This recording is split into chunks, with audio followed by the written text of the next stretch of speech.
এই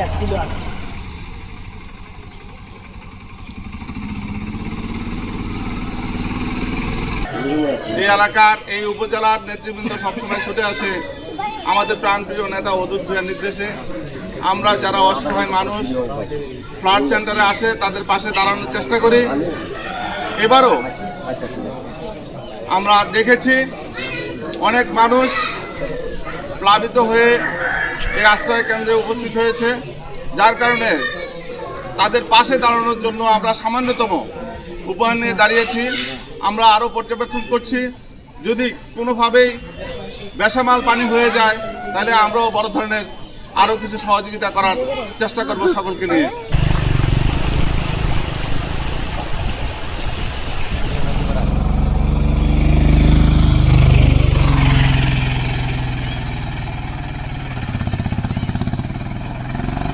Mona Lisa heavy flow 15 piece প্যাকেটের সাথে 8 পিসের একটি প্যাকেট একদম ফ্রি।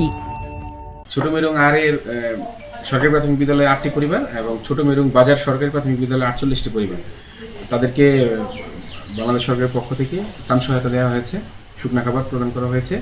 এবং আমাদের ওইখানে ইউনিয়ন পরিষদের চেয়ারম্যান সাহেব এবং সচিব সাহেব সার্বক্ষণিক তাদের তদারকিতে আছেন এবং আমরা তাদেরকে আশ্বস্ত করেছি যে আমাদের এখানে আশ্রয়কেন্দ্রে থাকলে তাদেরকে আমরা যতটুকু সম্ভব আমাদের খাদ্য সহায়তা প্রদান করা হবে, যা যা প্রয়োজন সেই সম্পর্কিত সহায়তা দেওয়া হবে।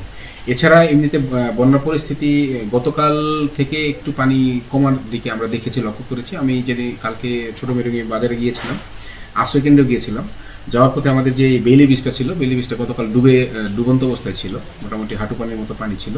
আজকে সকালে আমি খোঁজ নিয়েছি, সকালে গিয়ে দেখলাম যে পানি কমে গেছে এবং পানি পায়ের গোড়ালি পর্যন্ত আসছে। মোটামুটি বাস চলাচল এখন স্বাভাবিক আছে, গাড়ি ঘোড়া চলাচল করছে। দেখা তো